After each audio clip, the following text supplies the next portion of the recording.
오늘 하나님께서 우리에게 주신 말씀은 마태복음 26장 36절에서 46절 말씀과 요한복음 19장 30절 말씀입니다. 마태복음 26장 36절에서 46절과 요한복음 19장 30절 말씀입니다. 우리 한 절씩 교독하겠습니다. 그때 예수께서 제자들과 함께 겟세마네라고 하는 곳에 가서 그들에게 말씀하셨다. 내가 저기 가서 기도하는 동안에 너희는 여기에 앉아 있어라. 그리고 베드로와 세베대의 두 아들을 데리고 가서 근심하며 괴로워하기 시작하셨다. 그때 예수께서 그들에게 말씀하셨다. 내 마음이 괴로워 죽을 지경이다. 너희는 여기에 머무르며 나와 함께 깨어 있어라. 예수께서는 조금 더 나아가서 얼굴을 땅에 대고 엎드려서 기도하셨다. 나의 아버지, 하실 수만 있으시면 이 잔을 내게서 지나가게 해주십시오.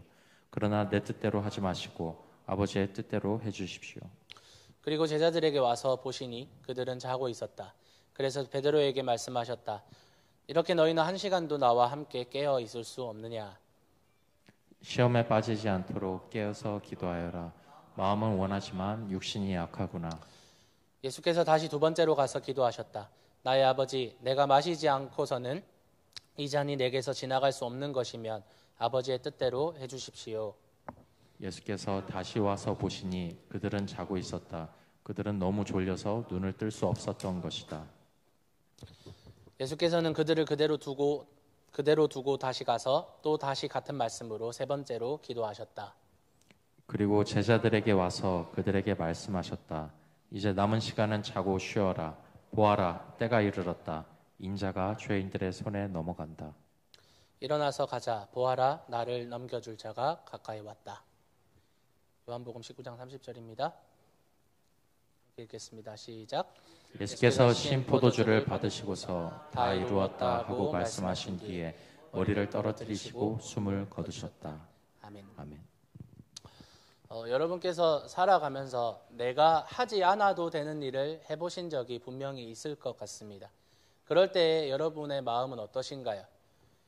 이런 경우에는 내가 하기로 자원하는 경우도 있어요. 내가 굳이 하지 않아도 되는, 내가 하지 않아도 되는 일이지만 내가 스스로 자원하는 경우도 있지만 아무도 하지 않으려고 할 때에 근데 그 일이 반드시 필요할 때에는 누군가 해야만 해야 할 때에는 어쩔 수 없이 내가 그 일을 해야 하는 경우가 생깁니다. 마치 대학생 때 팀 과제를 할 때 조장이나 혹은 팀 리더의 자리는 너무나도 피하고 싶어서 딱 처음으로 팀플레이의 그 과제를 하기로 팀원들이 모였을 때 그 눈빛, 누군가 한 명은 조장을 했으면 좋겠다라는 그 눈빛을 저는 처음 대학교 1학년 때 팀플레이 과제를 할 때 잊을 수가 없습니다. 그래서 그런 어색한 분위기를 못 참고 자신이 나서서 조장을 하는 친구들이 꼭 있었습니다.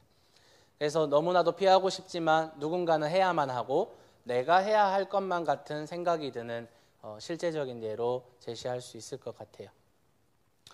저는 사실 천식이 좀 있어요. 그래서 사실 진단서와 의사소견서를 좀 자세하게 떼서 제대로 준비해서 병무청에 갔으면 군대를 면제를 받을 수 있었습니다. 제가 군대에 갔을 당시에는. 그런데 신체 검사를 받을 때 저는 아무런 진단서를 가지고 가지 않고 그대로 현역 판정을 받아서 현역병으로 입대하게 되었습니다. 그때 제가 섬기던 교회에서 남자가 군대를 안 가면 약간 이상한 취급을 받는 그런 분위기였기 때문에 제 스스로도 떳떳하기 위해서 그리고 그 교회에서 바보가 되지 않기 위해서 저는 천식이 있음에도 불구하고 현역병으로 입대를 했고 또 군대 가서도 모든 훈련과 모든 그런 임무들을 최선을 다해서 받았습니다. 제가 하지 않아도 되는 일을 자원해서 한 셈입니다.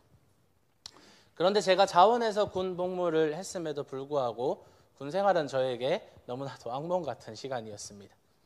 제가 만약에 타임머신을 타고 2007년 신체 검사를 받는 때로 되돌아갈 수 있다면 저는 병무청에 들어가는 제 멱살을 잡고 빨리 병원에 가서 진단서를 끊고 다시 와라고 그렇게 멱살을 잡고 싶을 겁니다. 이렇게 우리가 하지 않아도 되는데 자원해서 하는 경우에도 또 혹은 내가 하지 않아도 되지만 내가 그 일을 해야만 하는 경우가 우리 인생에 있어서 분명히 찾아오게 됩니다. 그리고 하지 않아도 되는데 내가 그 일을 감당해낼 때 사람들은 그 일을 보고 희생적이다, 그 사람을 두고 희생적이다라고 표현하기도 합니다. 오늘 그 누구도 하지 않으려고 하면서도 또 그 누구도 할 수 없는 일을 직면한 한 사람이 등장합니다. 자신만이 이 일을 감당할 수 있으며 또 감당해야만 하는 일임을 알고 있습니다. 그러나 너무나도 두려운 일 앞에서 이 두려운 감정들, 괴로운 감정들을 그대로 드러내고 있는 한 약한 남자의 모습이 드러납니다. 오늘 마지막으로 여러분께 소개해드릴 벼랑 끝 인생은요, 바로 우리의 구주 예수 그리스도이십니다. 오늘 십자가 사건을 앞에 두고 두려워하는 예수님을 통해서 하나님은 우리에게 어떤 말씀을 하고 계실까요? 이 말씀을 듣고 깨닫는 모든 성도님들 되시기를 예수님의 이름으로 축복합니다. 오늘 예수님은 벼랑 끝에 서 있는 것 같습니다. 예수님과 제자들은 지금 현재 유월절 명절을 보내고 있습니다. 유월절 명절은 짧게는 일주일, 길게는 2주일 정도의 이 명절 기간을 보냅니다. 그래서 알려지지 않는 누군가에 의해 준비된 다락방에서 마지막 만찬, 우리가 레오나르도 다빈치의 최후의 만찬, 그 그림을 연상할 수 있겠습니다. 그 최후의 만찬을 나누시면서 제자들에게 자신의 죽음을 알리시고 또한 유다의 배신을 알리시고 베드로가 닭이 울기 전에 3번 부인할 것까지 알리셨습니다. 사랑하는 제자가 자신을 헐값에 팔아넘길 것과 또 가장 사랑하는 제자가 자신을 저주하며 부인하고 모두가 뿔뿔이 도망쳐 흩어질 것을 이미 알고 계시는 예수님의 마음은 분명히 무거웠을 것입니다. 오늘 읽진 않았지만 마태복음 26장 31절에 오늘의 상황을 이렇게 설명합니다. 그때 예수께서 제자들에게 말씀하셨다. 오늘 밤에 너희는 모두 나를 버릴 것이다. 성경에 기록하기를 내가 목자를 칠 것이니 양떼가 흩어질 것이다 하였다. 아멘. 이 말씀은요, 스가랴 13장 7절에 예언된 말씀인데 메시아인 목자를 치면 그 곁에 있던 양떼가 흩어진다는 예언이 예수님으로 인해 그리고 예수님들의 제자들이 흩어짐으로 인해서 이루어지고 있음을 말해줍니다. 지금 이날 밤, 지금 최후의 만찬이 일어나는 이날 밤에 예수님을 둘러싸고 수많은 사람들의 각각의 생각과 각각의 행동들이 움직입니다. 아주 바쁘게 많은 스토리들이 흘러갑니다. 대제사장을 비롯한 유대 종교 지도자들은요, 한밤중에 유대를 만납니다. 그리고 예수의 몸값을 흥정합니다. 은 30이라는 헐값에 예수의 몸값을 확정짓습니다. 그러는 중에 헤롯과 빌라도의 동선도 이 유대 지도자들은 파악하고 있어야 됩니다. 왜냐하면 이들의 동선을 파악하고 있어야 지금 오늘 밤에 헤롯이 어디에 있느냐 그리고 빌라도가 어디에 있느냐 파악을 하고 있어야 날치기로 재판을 해서 예수에게 빨리 사형 판결을 내릴 수 있기 때문입니다. 각각의 목적과 각각의 이익에 따라서 오늘 밤 정말로 바쁘게 움직이고 있습니다. 그리고 이 모든 상황을 이미 알고 계시는 예수님께서는 이제 때가 이르렀다라고 하시며 베드로, 야고보, 요한 이 3명을 데리고 겟세마네라는 동산이라고 우리가 잘 알고 있는데 사실 공원과 거의 비슷합니다. 겟세마네 공원으로 가셨습니다. 그리고 그곳에서 예수님께서는 몹시 괴로워하기 시작하십니다. 오늘 말씀 37절과 38절에 이렇게 이야기합니다. 그리고 베드로와 세베대의 2 아들을 데리고 가서 근심하며 괴로워하기 시작하셨다. 그때 예수께서 그들에게 말씀하셨다. 내 마음이 괴로워 죽을 지경이다. 너희는 여기에 머무르며 나와 함께 깨어 있어라. 사실 예수님은 좀처럼 자신의 감정을 드러내는 분이 아니었습니다. 딱 한 번 예수님이 감정을 직접적으로 드러내신 사건이 성전에서 장사하는 사람들을 내쫓았을 때, 그때 이 많은 사람들이 기도하는 집인 이 하나님의 전을 장사하는 소굴로 만들었다며 예배하러 오는 사람들을 막고 기도하러 오는 사람들을 막는 이 지도자들에 대해서 분노하신 거였습니다. 그런데 대부분의 경우에 예수님은 이 한심한 바리새인들과 종교 지도자들을 대할 때 그들과 논쟁할 때에도 평정심을 잃지 않으셨습니다.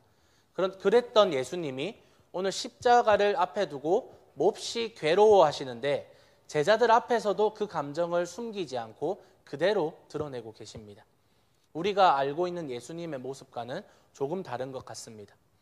그리고 이 사건을 여러 복음서에서 지금 오늘 말씀에서 근심하다, 괴로워하다라는 이 단어를 보통은 몹시 낭망하다, 낭망하여서 넘어지다라고 보통은 해석되는 단어를 사용해서 오늘 예수님의 감정을 표현한 것이 예수님께서 엄청난 고통 가운데 그냥 괴로워하는 정도가 아니라 몹시 낭망하여서 넘어질 정도의 그런 감정적인 아픔을 지금 예수님께서 겪고 계시다라고 지금 서술하고 있습니다. 예수님은 왜 이렇게 괴로워하셨을까요? 우리가 조금은 추측을 해보고 싶습니다. 먼저는 예수님은 이미 자신이 죽어야 할 것을 알기 때문에 먼저는 육체적 고난이 너무나도 클 것이기 때문에 육체를 가진 자신이 사람으로서 그 고통을 감당할 수 없을 정도의 그 고통이 나에게 찾아올 것이다 라고 생각했기 때문에 거기서 오는 두려움으로 생각할 수도 있을 것 같습니다. 내가 받을 고난이 너무나도 무섭고 괴로울 것이다 라는 생각으로 두려워하였다라는 뜻입니다. 또 한편으로는 다가오는 죽음과 고난에 대해서 아무것도 느끼지 못하고 지금 잠을 자고 있는 제자들에 대한 실망감과 또 이들에 대한 걱정에서 오는 괴로움과 어려움이었다고도 생각할 수 있을 것 같습니다. 만약에 이런 이유로 예수님이 괴로워하고 고통스러웠다라고 하면 그러면 조금은 문제가 생길 것 같아요.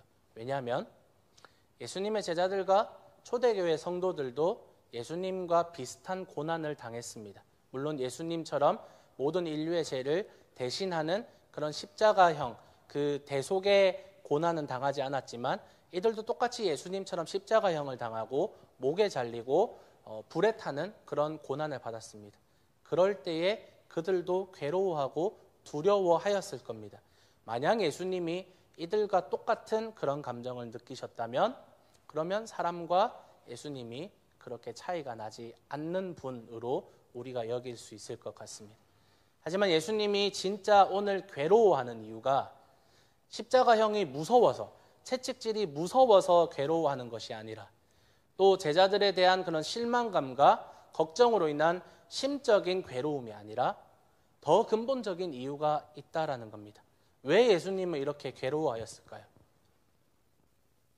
이런 인간적인 측면보다 더 근본적인 괴로움의 원인은 바로 하나님의 저주를 자신이 받아야 함에 그리고 그 저주를 받는 것이 무엇이냐? 하나님과의 단절, 하나님과의 관계성이 끊어지는 것에서 오는 두려움과 괴로움이었을 겁니다. 예수님은 태초 이전부터 창조 이전부터 하나님과 단절되어 본 적이 단 한 번도 없는 분입니다. 오히려 하나님과 하나이신 삼위일체 하나님으로서 영원히 하나님과 함께 연합해 계시는 그 하나님이신 예수님이 스스로 지금 하나님과의 단절을 선택해야 하는 겁니다. 하나님의 저주를 받아서 버림받는 것, 그것이 그 무엇보다 예수님이 지금 이 겟세마네에서 고뇌하며 다른 기록에는 땀방울이 핏방울이 되도록 기도하며 그렇게 괴로워하신 이유는 무엇이냐? 하나님과의 단절이 두려웠기 때문입니다. 그리고 이 일을 그 누구도 대신할 수 없다라는 사실이, 그 누구도 이 죽음과 이 길을 대신 걸어갈 수 없다라는 그 사실이 예수님을 괴롭게 만듭니다. 하나님과의 단절이 얼마나 큰 고통과 괴로움이었으면 예수님께서 모든 생각과 이 감정을 다 극복하시고 그렇게 지신 십자가 위에서도 너무 아프다, 너무 고통스럽다라고 비명을 지르시지는 않으셨어요.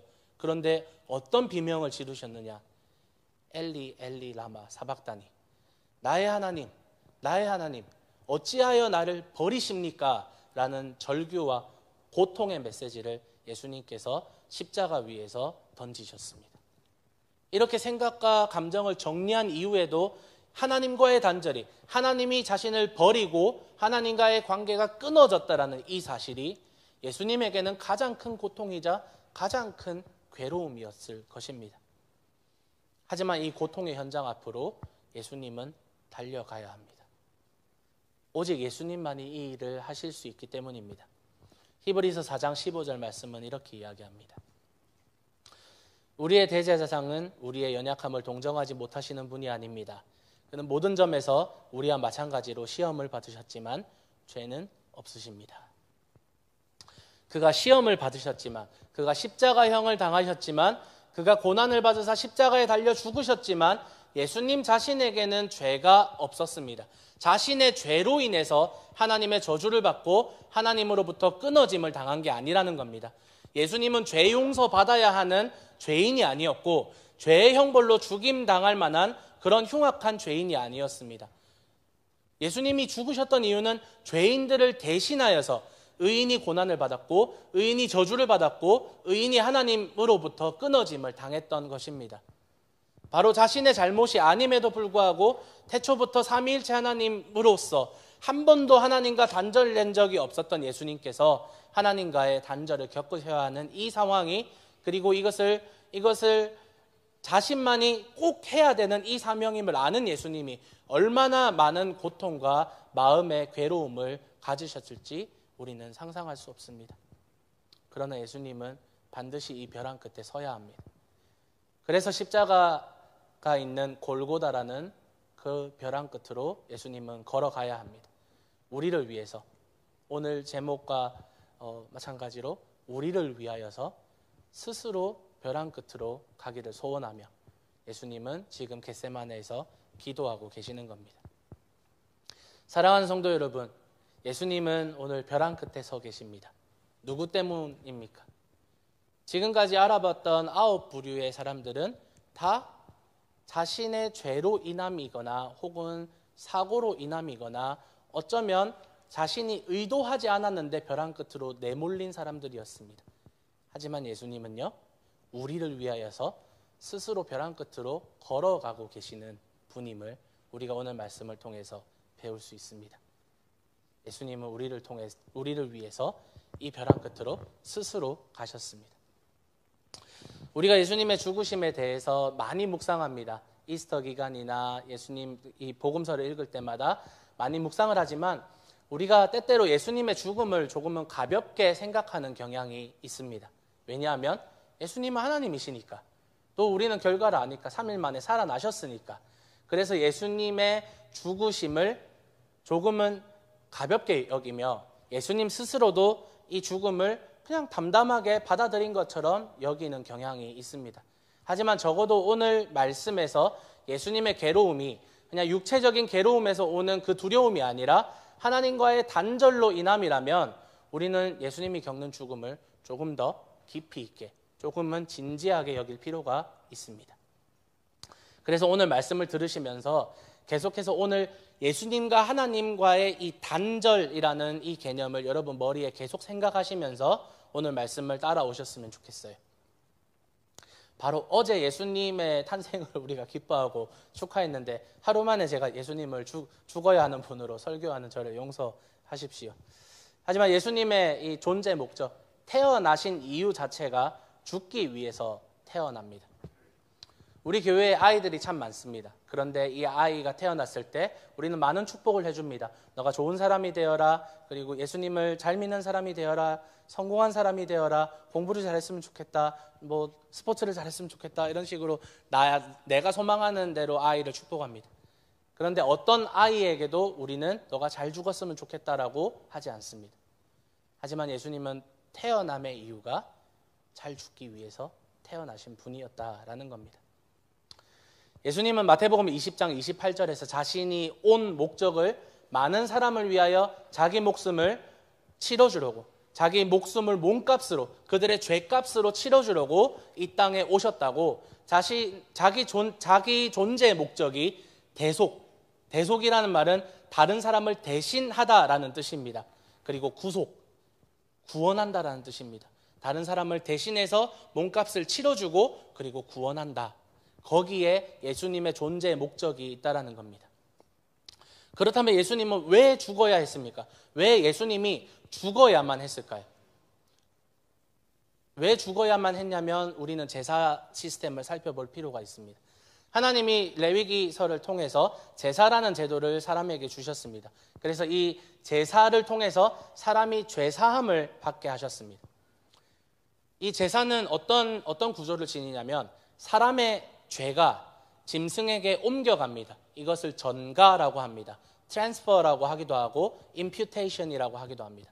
우리의 죄가 짐승에게 옮겨갑니다. 그러면 사람 대신에 짐승이 사람의 죄값으로 짐승이 죽게 됩니다. 그래서 이 죽음을 인하여서 사람에게 있던 죄는 짐승에게 옮겨갔기 때문에 사람은 무죄한 상태가 되는 겁니다.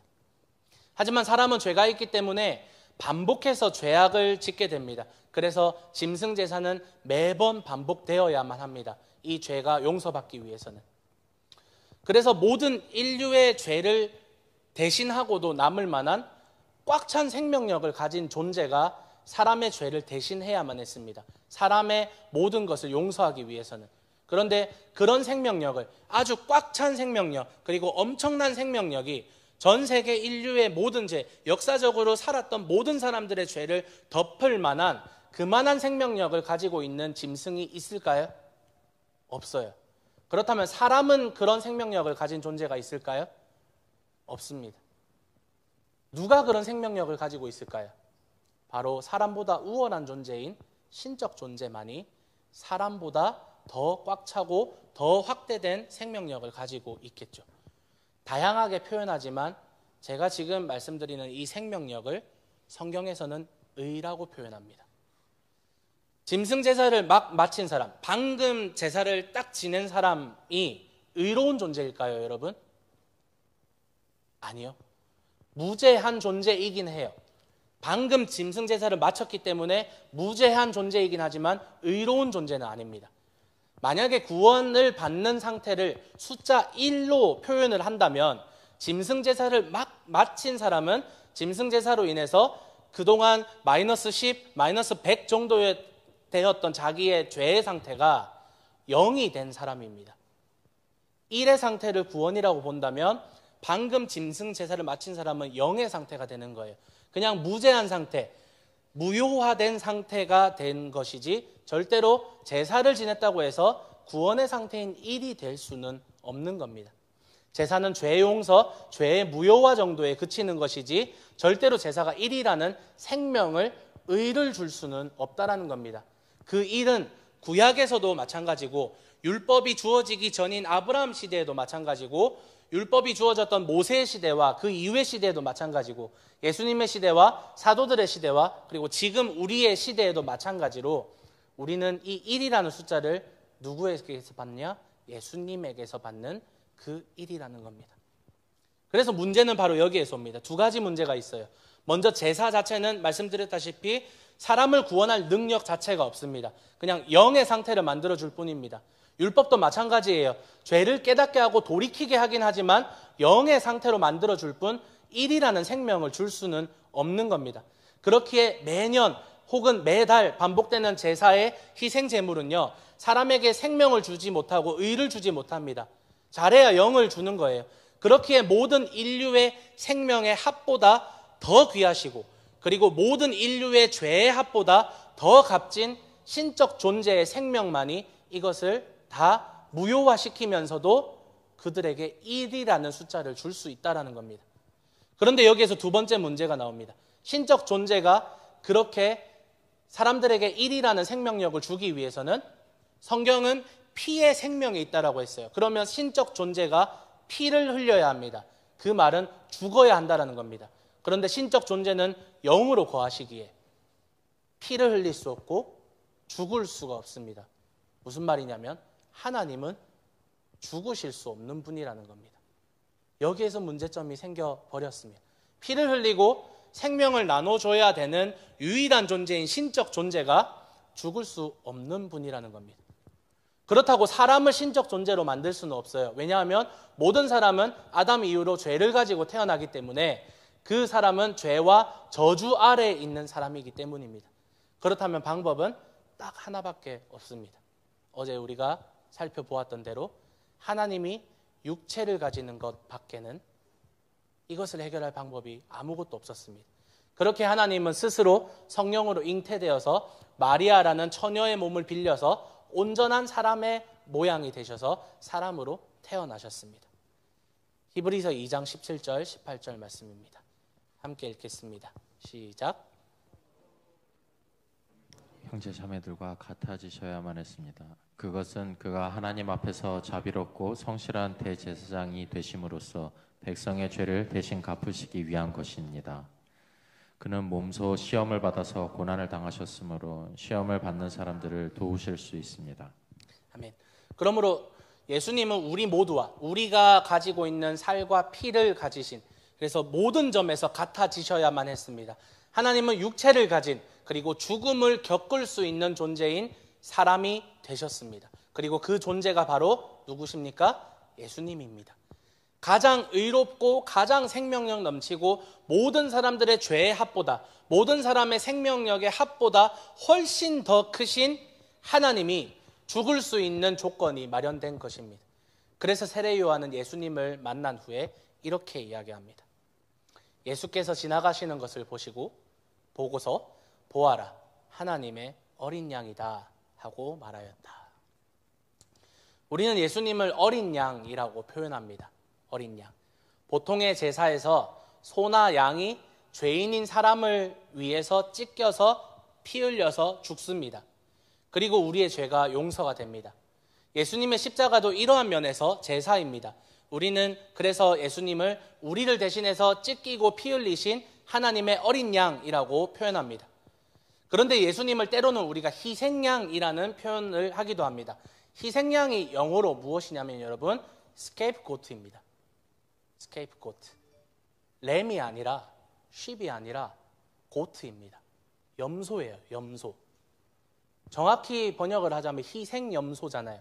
근데 왜 영어에서는 이 희생양을 양이라고 안 하고 염소라고 할까요, 여러분? 왜 염소일까요? 이 단어가 성경에서 나오기 때문입니다. 아까부터 말씀드렸던 이제 하나님과의 단절. 오늘 말씀 조금 어렵죠, 여러분? 잘 따라오시길 바랍니다. 하나님과의 단절의 의미의 죽음을 이야기할 때 성경은 염소를 이야기해요. 무슨 염소를 이야기하느냐? 아사셀을 위한 염소를 이야기합니다.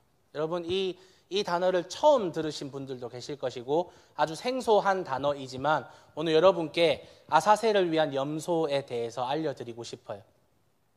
이스라엘에는 1년에 한 번 온 이스라엘의 죄를 다 용서받는 대속죄일이라는 명절이 있습니다. 이날은 대제사장이 온 회중의 죄를 모아서, 모든 이스라엘 백성들의 죄를 모아서 그 죄를 하나님 앞에 회개하는 유일한 날입니다. 그래서 개개인의 죄는 매달 반복되는 매달 제사에, 서원제에, 그렇게 화목제에 해결을 하긴 하지만 국가적인 그런 명절을 통해서 온 이스라엘의 죄를 하나님 앞에 회개하는 날입니다. 이날 대제사장은요, 먼저 소를 잡아서 자신을 정결하게 합니다. 하나님, 나를 정결하게 해주십시오 해서 소를 먼저 잡아서 자기 자신을 정결하게 한 후에 백성들을 위해서 염소 2마리를 마련합니다. 한 마리는 하나님께 바칠 염소, 그리고 한 마리는 아사셀을 위한 염소라고 기록합니다. 레위기 16장 7절부터 이렇게 보시면, 또한 그는 이제 대제사장입니다. 또한 그는 순염소 2마리를 끌어다가 회막 어귀에 주 앞에 세워놓고 그 순염소 2마리를 놓고서 제비를 뽑아서 주에게 바칠 염소와 아사셀에게 바칠 염소를 결정해야 한다. 자, 2마리가 있는데 한 마리는 하나님께 바칠 염소, 한 마리는 아사셀에게 바칠 염소입니다. 9절, 아론은 주의 몫으로 뽑힌 순염소를 끌어다가 속죄 제물로 바치고 아사셀의 몫으로 뽑힌 순염소는 산채로 주 앞에 세워두었다가 속죄 제물을 삼아 빈들에 있는 아사셀에게 보내야 한다. 먼저 하나님께 바칠 염소는 원래 제사를 지내는 방식대로 염소를 잡아서 죽여서 피를 뿌리고 뿔에 바르는 등의 예식을 통해서 하나님께 바쳐집니다. 이 염소는 백성들의 죄로 인해서 죽임을 당합니다. 우리가 흔히 알고 있는 제사의 원리입니다. 우리의 죄가 이 염소에게 갔고 이 염소가 피를 흘리고 죽임 당합니다. 죄의 값을 염소가 치른 거예요. 이 염소는 대속죄일이 아닌 평소에는 소나 양으로 대체됩니다. 그래서 사람을 대신해 죽는 희생 제물입니다. 이 죽는 염소나 양은 예수님께서 십자가에서 피를 쏟으시고 죽으셨다라는 것을 상징하는 짐승입니다. 그래서 예수님은 어린 양이라고 표현하는 것이고 이 희생제물에는 그러한 의미가 담겨 있습니다. 그런데 이제 남아있는 한 마리의 염소, 남아있는 아사셀을 위한 염소는 이렇게 합니다. 20절 이렇게 하여 아론은 성소와 회막과 제단을 성결하게 하는 예식을 마치게 된다. 다음에 아론은 살려둔 순념소를 끌고 와서 살아있는 순념소의 머리 위에 두 손을 얹고 이스라엘 자손이 저지른 온갖 악행과 온갖 반역 행위와 온갖 죄를 다 자백하고 나서 그 모든 죄를 순념소의 머리에 씌운다. 그런 다음에 기다리고 있는 사람의 손에 맡겨 그 순념소를 빈들로 내보내야 한다. 그 순념소는 이스라엘 자손의 온갖 죄를 짊어지고 황무지로 나간다. 이렇게 아론은 그 순념소를 빈들로 내보낸다. 아사셀을 위한다라는 말은, 아사셀이라는 말이 무엇을 없애다, 무엇을 없이 하다라는 의미이기 때문에 모든 백성의 죄를 없애고 모든 백성의 죄를 무효화한다라는 상징적인 의미를 지닙니다.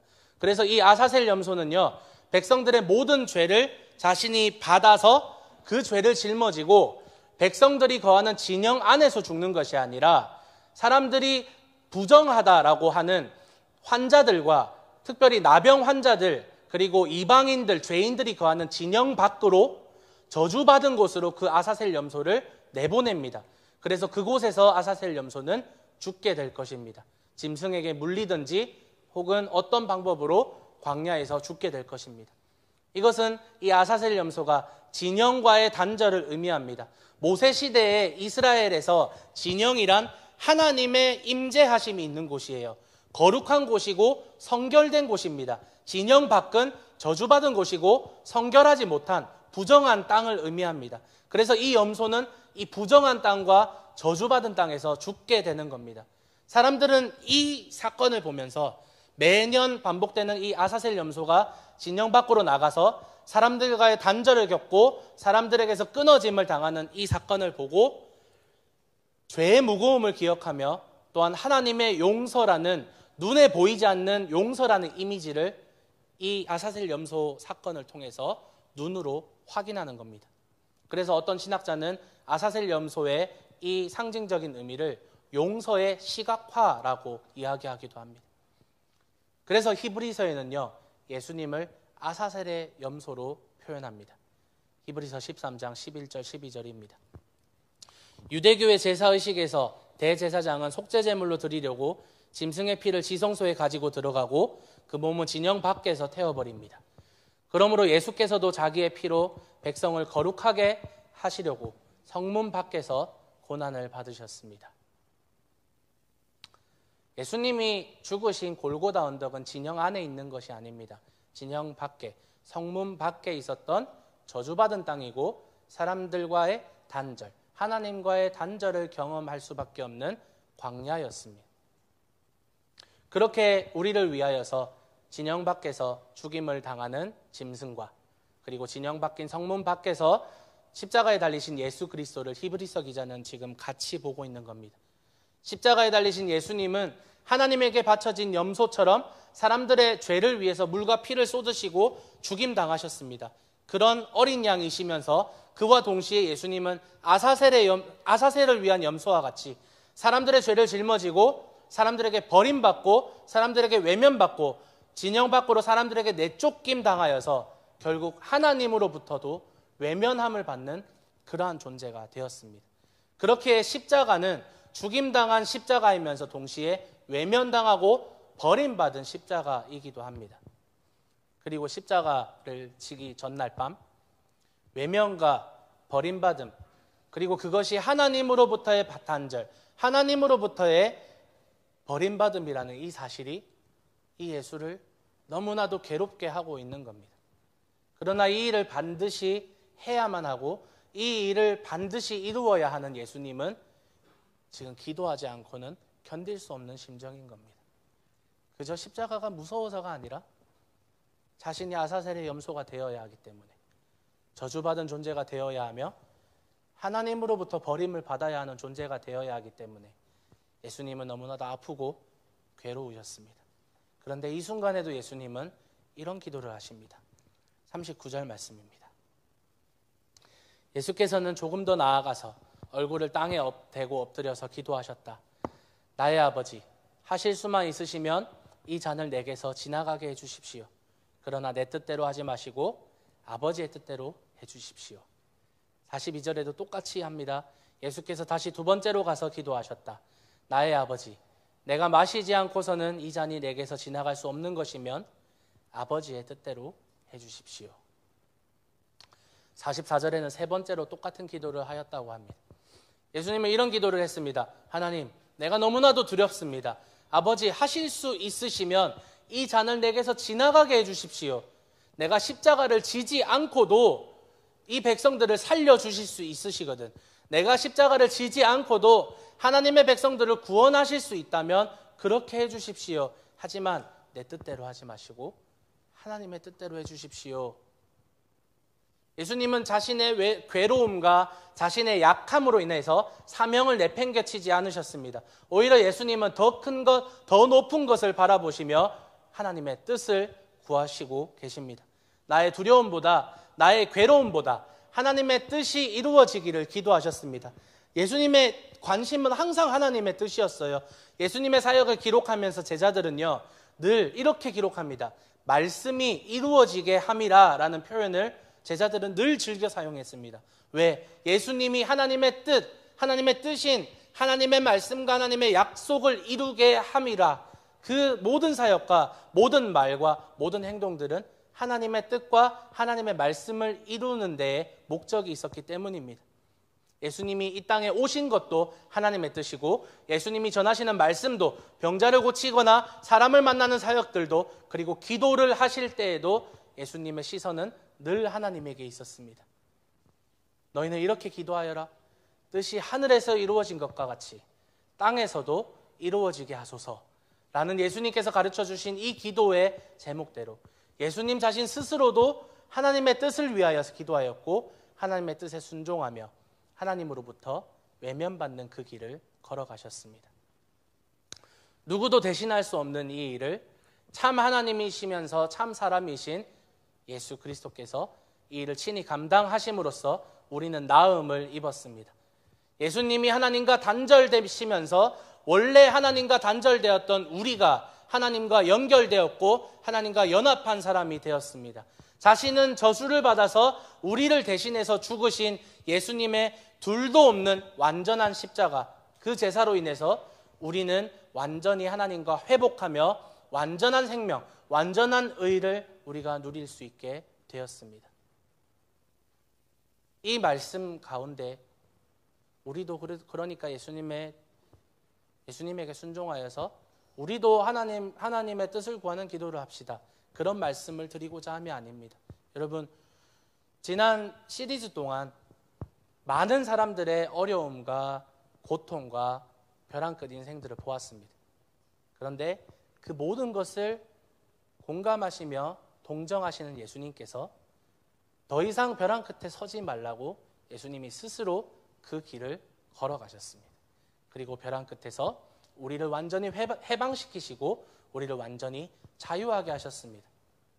그러니 사랑하는 여러분, 이 예수님을 우리가 믿어야 합니다. 누군가는 이렇게 표현합니다. 예수님의 십자가 사건과 또 오직 믿음으로 인한 구원은 하나님의 구원의 박앤세일이다. 너무나도 어려웠던 이 구원의 방법을 하나님이 모두 다 해주시고 너희는 믿기만 하여라. 근데 그 믿음조차도 하나님이 주신다. 우리가 하는 것이 아무것도 없습니다. 아까 카테키즘을 볼 때 팀켈러 목사님이 무엇을 더하는 것이 아니라 그저 하나님이 이루신 모든 것을 우리가 믿고 받아들이시기만 하면 됩니다. 사랑하는 여러분, 우리가 벼랑 끝에 서 있는 이유가 우리가 많은 것을 하고자 함이, 우리가 많은 것을 이루고자 하기 때문이 아닐까 저는 생각합니다. 이 시리즈를 마치며 여러분, 우리를 위해서 스스로 벼랑 끝으로 걸어가신 이 예수님을 기억하십시오. 그리고 벼랑 끝에서 우리가 설사 우리의 어려움과 우리의 죄로 인해서 우리가 벼랑 끝에 서 있다고 느낄 때에도 거기에서 예수님이 완전히 우리를 자유케 하셨다라는 이 사실을 여러분이 꼭 기억하셨으면 좋겠습니다. 말씀을 마치며 제가 개인적으로 정말 좋아하는 영화가 두 편이 있어요. 그래서 이 영화는 가끔씩 시간이 날 때는 계속 반복적으로 봅니다. 대사까지 외우고 대사가 나오는 타이밍, 사람이 죽는 타이밍까지 다 알고 있는 영화가 있는데, 하나는 전에 제가 설교 때 한번 말씀드렸는데 라이언 일병 구하기라는 영화가 있고요. 또 하나는 아마겟돈이라는 영화가 있습니다. 라이언 일병 구하기는 단 한 명의 병사, 라이언이라는 이 병사를 구하기 위해서 한 분대 전체가 온 전장을 휩쓸고 다닙니다. 그리고 마침내 이 라이언을 구하게 되는데 나머지 분대원은 다 죽게 되는 그러한 영화입니다. 아마겟돈이라는 영화는요, 지구에 충돌하게 되는 소행성을 폭파시키기 위해서 나사에서 보낸 팀이 결국은 그 소행성에다가 핵폭탄을 심어놓고 탈출하면서 폭파 스위치를 누르면 되는데, 이 핵폭탄을 설치하면서 많은 일들을 겪다가 이 원격 스위치가 고장이 나게 됩니다. 그래서 누군가 한 사람이 남아서 수동으로 그 폭파 스위치를 눌러야만 합니다. 그 스위치를 눌러야만 소행성이 폭파가 되고 지구에 있는 모든 사람들이 살 수 있습니다. 그래서 결국 팀의 리더였던 브루스 윌리스가 소행성에 남아서 수동으로 폭파를 시켜서 온 인류를 구하는 그러한 영화입니다. 제가 왜 이 영화를 좋아하냐면요, 이런 영화에서 예수님이 보이기 때문입니다. 예수님이 이렇게 우리를 살리셨지. 예수님이 하지 않아도 되는 일이었지만 그 병사 한 명을 데리러 가려고 하지 않아도 되는데 분대원들이 모두 전장에 투입되는, 자신이 하지 않아도 되는데, 그리고 브루스 윌리스도 자신이 소행성에 남아서 폭파 스위치를 누르지 않아도 되는데, 자신이 하지 않아도 되는데 해야만 했던 그 일을 위해서, 예수님밖에 할 수 없는 그 일을 예수님 자신이 순종함으로써 구원에 필요한 모든 일들과 모든 준비들을 맞춰주셨습니다. 그 희생의 사랑과 그리고 그 희생의 대속과 그 대속으로 인한 구원이 우리에게 생명을 주었고, 그리고 하나님께 나아갈 수 있는 그 대로를, 우리는 단절되었었지만 예수님의 단절로 인해서 우리는 그 대로를 경험할 수 있게 되었습니다. 하지만 그 전날 밤 고뇌하고 고통 가운데 울부짖는 한 남자의 너무나도 괴로움과 외로움과 두려움에 떠는 이 기도를 우리는 잊어서는 안 됩니다. 쉽게 십자가를 지신 것이 아니라 예수님은 너무나도 고통 가운데, 몸도 마음도 너무나도 찢겨진 가운데 십자가를 지셨음을 우리는 기억해야 합니다. 하나님에게 버림받는 것까지 각오하시면서도 예수님은 이 일을 이루셨음을 기억하십시오. 그래서 예수님이 마지막 죽기 전 이렇게 이야기하십니다. 다 이루었다. 다 이루었다. 이것은 예수님이 인생에서 해야 되는 모든 일들을 다 이루었다 수준이 아니라, 먼 훗날 2000년이 지난 어느 날 우리가 예수님을 믿게 되는 그 구원의 순간까지도 예수님은 다 이루었다라고 이야기해 주시는 겁니다. 그리고 우리를 위해서 모든 일을 이루어 주신 예수님은 이제 우리에게 미션을 주십니다. 미션은 의무라는 뜻과 함께 선교라는 뜻도 가지고 있어요. 예수님께서 어떤 미션을 주셨습니까? 아까 읽었던 히브리서 13장 뒷부분에는 이렇게 이야기합니다. 그러므로 예수께서도 자기의 피로 백성을 거룩하게 하시려고 성문 밖에서 고난을 받으셨습니다. 그러함으로 우리도 진영 밖으로 나가 그에게로 나아가서 그가 겪으신 치욕을 짊어집시다. 우리도 진영 밖으로 나가는 겁니다. 우리도 예수께서 죽으신 저주받은 곳, 버림받은 곳, 하나님과 단절된 세상으로 나아가야 합니다. 그리고 그곳에서 예수님의 고난에 동참해야 합니다. 그것이 믿는 우리의 사명입니다. 그리고 그것이 선교입니다. 여러분에게 어떤 모양으로, 어떤 방법으로 예수님께서 사명을 주셨는지 저는 알 수 없지만, 여러분 진영 안에만 머물려고 하지 마시고 진영 밖으로 복음을 들고 나가야 합니다. 하지만 여러분, 쉽지 않습니다. 내가 진영 밖으로 나가는 것이 쉽지 않습니다. 아니, 불가능할지도 모릅니다. 우리가 예수님처럼 아버지의 뜻을 구할 수 있을지도 모르겠습니다. 그리고 진영 밖으로 나가서 편안한 삶이 아니라 고난을 겪을 수 있을지도 저는 확신할 수 없습니다. 우리 사람들은 편안함을 추구하기 때문입니다. 그러나 이 모든 일까지도 예수님이 감당하실 겁니다. 우리에게 보내주신 성령님이 우리가 예수님이 거하시는 그 진영 밖으로, 저주받은 곳으로, 아사셀의 염소가 있는 그곳으로 우리를 보내시며 그렇게 그 사명을 감당하게 성령께서 힘을 더하여 주실 것입니다. 그 부르심에 응답하며 예수님께서 계시는 저 바깥을 지향하며 오늘도 우리는 예수께서 우리를 위해서 행하신 이 모든 위대한 일들을 마음에 굳게 믿고 마음에 굳게 의지하였으면 좋겠습니다. 여러분, 예수님께서 하실 것입니다. 우리 함께 기도했으면 좋겠습니다.